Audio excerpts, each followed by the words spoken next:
Hello. Oh, we're back in the saddle. Je ne sais bonjour. No, I'm sorry, I can't speak French.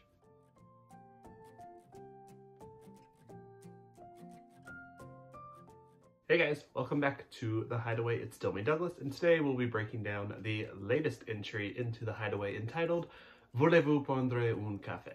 Sorry if I butchered that.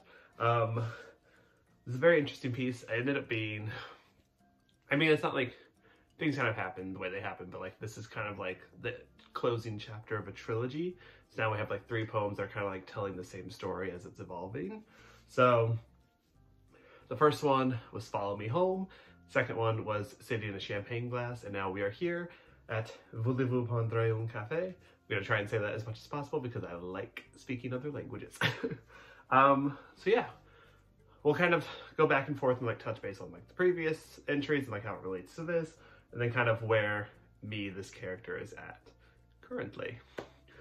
So the title came very interestingly because I wanted something like a simple, easy phrase, but I wanted it in French because that is the language of love, and this is kind of like detailing something that's the opposite of that. So I really wanted that like juxtaposition with the piece in the title.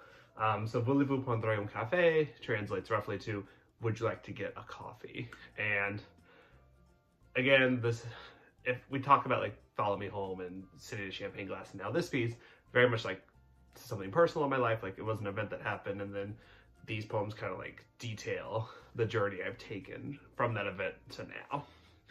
So let's go ahead and get started. But first, cheers. All right, so our first line in our first section really brings us right back into City in a Champagne Glass. We had a lot of like the snow and like ice imagery. So the icy bridge of yesterday's cold shoulder is melting. So I'm thinking back to that time, City in a Champagne Glass, we were walking through the city in the winter, it was cold, we were reminiscing, but now that whole thing is melting away into something better, we hope. Silence bore new hope and emerged victorious. So this is basically saying that like, at least in this personal experience, like the silence that was occurring between me and this other person really like sparked something new. And whether we look at it as a bad thing or a good thing, it's like you're still coming out of that like kind of darkness, but because of that silence, you were able to kind of find yourself and help yourself grow. But no one will look at the scars and think he's a hero. So we kind of get back into this like self-deprecating like mindset where it's like, yes, we've come out the other side of like this struggle, but like you kind of, if you like put yourself in that struggle or like certain things happen to make that struggle happen, it's like no one's gonna look at the person that like caused it to be like, the hero's emerging, because he's the one that kind of initiated the whole thing in the first place. And then it's also a fun juxtaposition when we're talking about heroes, because in the last piece, Crimson Casualties, I talk about how like I had become the villain of my family, but here I'm referring to, like, not calling myself an actual hero, but like referring to like myself as a hero in some context. So some fun little juxtapositions about how like my family views me and how like my friends view me and like these types of things. So as I said, they always say that you may be the hero in your story, but you're the villain in someone else's, and that can be problematic in some senses, but it kind of works here. His mind shattered and the hot glued pieces burned in new pain. So this is basically just describing that like, you know, I've taken the broken parts of me and tried to like fix them, and like being literal with like hot glue pieces, like obviously when it's hot, and so like trying to fix myself still was painful and had some challenges to it. Anger redirected further into the psyche of an emotionally immature child. Just me calling myself out. And so it's like, you know, in the ways that I try to express my emotions sometimes, it's not always straightforward or logical. So it's like anger I was putting out towards other people and other things, I end up putting it back towards myself, and it's like that's more damage to myself because I am I do consider myself a little more emotionally immature than I should be at this age, but it's just the truth. He never grew up. He simply transformed his grief. And so that's, again, if we like call back to like, you know, my childhood, my past, like all the trauma and whatever is there, I kind of just turned it around and like untreated like mental illness can like lead to, you know, not reacting to things in the best way. So, I also like the line, he never grew up, because that's another direct reference to Taylor Swift. She had a song called The Archer on her album, Lover. And that's basically like dealing with all her like anxieties and like things like that. So go listen to that song, it's great. Manifested new realities, traumatized those facing his demons. And so that's kind of a nod to the show WandaVision. But for me, it's basically that saying like, I've taken, you know, like my grief and trauma, and I've like tried to create something different, but in doing so, like I've also like taken those pieces that I haven't fixed with me and then like changed them into something else and projected them onto other things and have made other people kind of suffer in that aspect. The casualties at his feet, wearing pride flags and glitter, make it look pretty, he said, as the purple pink tears ran down his cheeks. So I really wanted the juxtaposition again of like, you know, beautiful things. Like I take pride in like being in the LGBTQIA plus community, those types of things, and you know, pink and glitter, like all these things. But it's kind of like when you use that as like a facade for like all the harm you're doing. Again, I say the casualties lying at his feet, like the people that you've hurt, like you're like, like it's just the gays, like whatever. Like you can kind of like brush it over with like things that are meant to be prettier versus like the ugly that you've done. All right, and so a lot of that doesn't really directly pertain to the last two entries, but we're going to get into it a little bit more. The next couple sections kind of detail a little bit more, but like, again, I kind of think that this first section is like, it's the aftermath, the rubble. You're like finally like getting up from it, and you reminiscing, but you're like wondering, you know, how you got there, like who you were, and like, and how you got to that kind of point in your life. And then you kind of think of how other people are viewing you once you've done that. So it's like coming out of your like black hole, and you're like, oh, I may have did some things I shouldn't have.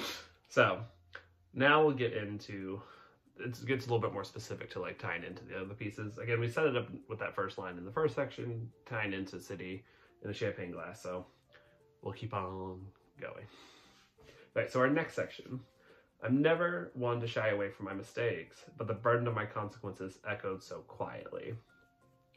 And so I'm very much about like self-awareness and like accountability, especially with yourself. So again, like I'll like be the first to tell you that I made a mistake, but obviously we all have consequences to our actions and things like that. And the burden that I faced, no one else faced, because I was the one that was like locking myself away and dealing with those. So, and I really wanted it to be like, it echoed so quietly, because again, no one was around, no one really knew what I was doing, at least in that instance. So again, just wanted the nice juxtaposition, also like the flip of like, oh, you like if you scream so loudly, someone's bound to hear you, but like I was screaming so quietly, so no one would hear me. All right. No one bore witness to my trial. I was jury, judge, and executioner. A rubber scythe mocking my guilty verdict. And so it's interesting because like you can relate to like real life things about like, you know, who decides what and like what kind of judgments people get and things like that. So obviously in this instance, if we go back to Follow Me Home, I did something in an attempt to end my life. And so this is kind of obviously just calling you back straight to that. The rubber scythe being that like, obviously I'm still here, but I declare myself guilty and worthy of the death penalty, and it was just a rubber scythe the whole time. So that's kind of ironic, maybe sad, but we'll just move on. The veil was lifted by me, for me, because of me. And so again, like when you're in that headspace, it's like you start to like face your truths and a certain reality. And so like, but you did that to yourself, you did it for you, you did it because you had to, essentially, yada, yada, yada. What kind of person forgives a monster? Or can a monster be a monster if he himself calls him a monster? And so that's kind of a reference to Frankenstein just a little bit, or Frankenstein's monster. And it's like, if I'm me, myself is calling me a monster, but no one else around me is calling me a monster because of the things that I've done. That, again, one just falls into like some self-deprecation things I should work on. But also, it's like,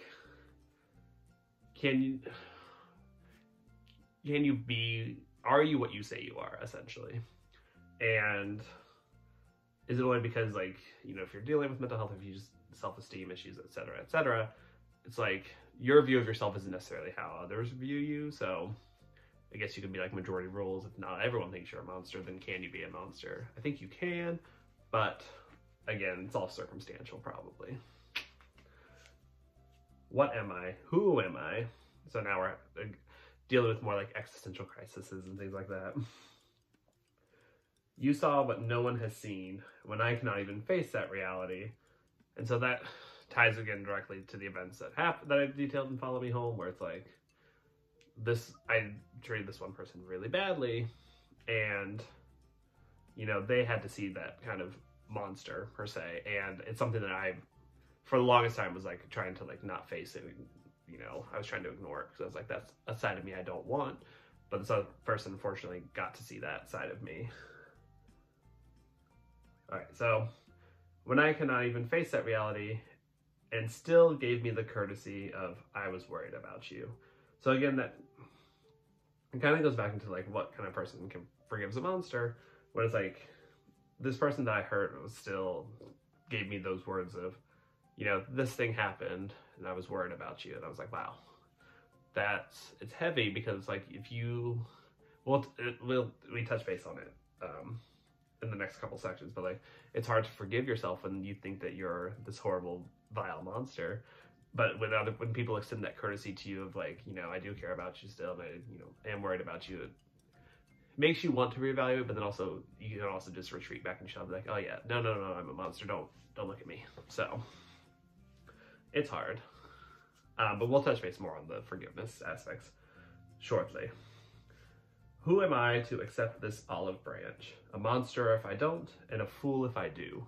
So I think that line's important because, again, we just talked about like how, like, you know, if someone can forgive you but you can't forgive yourself, it's kind of like a losing battle, because we all have to like care about ourselves and learn to forgive ourselves for the mistakes that we make. But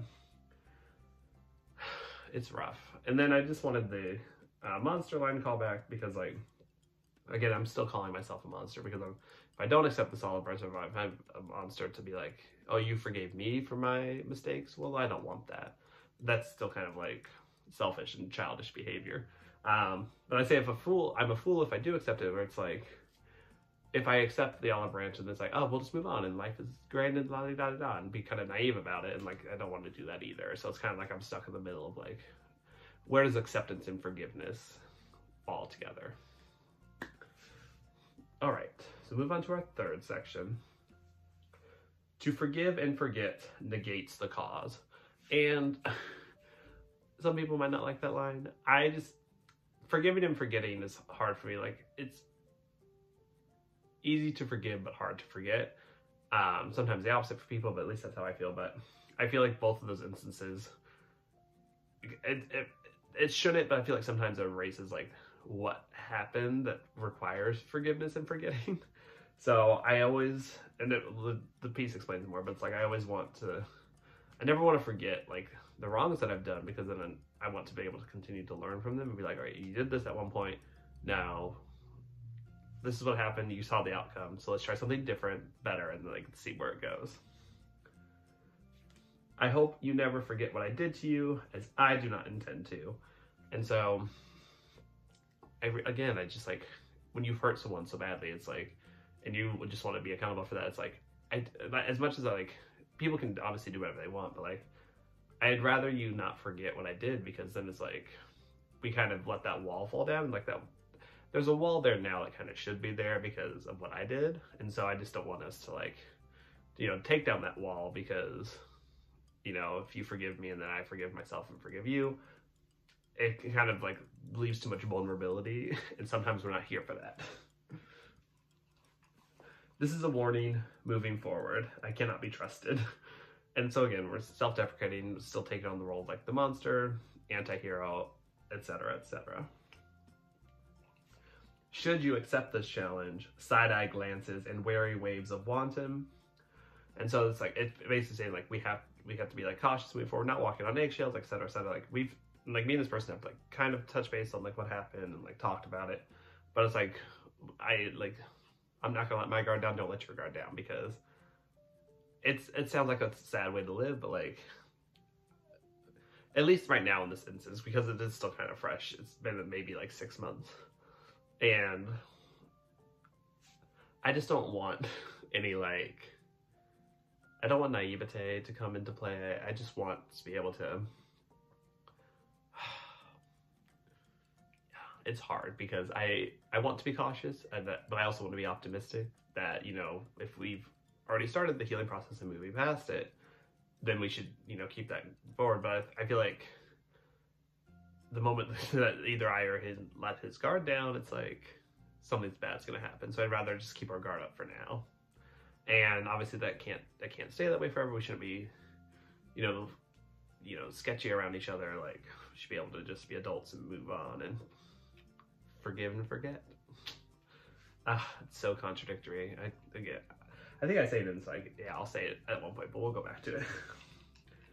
Suspicions never clouded by comfort. And again, the whole like, I'd rather us be on guard than to fall trap into familiarity.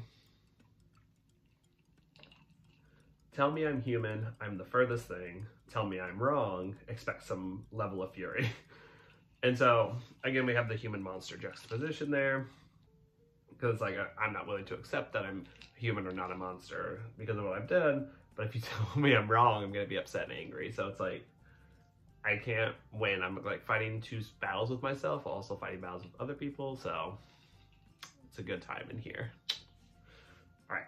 So that'll bring us right into our last section. And we'll touch base on what I wanted to touch base on with this first line. I can't make up my mind. And so again, like I told you, there's a lot of like juxtaposition and contradictory statements in here, because I'm going back and forth on this, like, am I a monster or do I deserve forgiveness? It's like kind of teetering back and forth as to where I personally think I stand. So if you can forgive me, I should forgive myself. And that's pretty much like the basis of this whole piece, is that like you've extended some level of forgiveness, we've talked, etc. So that should be enough for me to be like, okay, you did this bad thing. You've been forgiven to an extent by another person.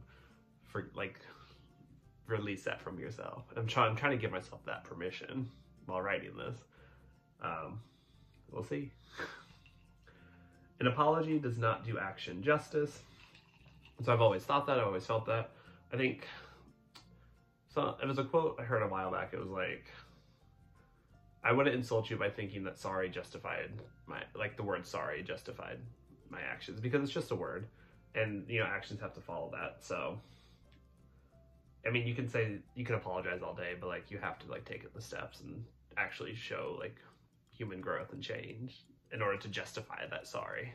So while I'm working on myself, send a note, a bottled message lost in the sea.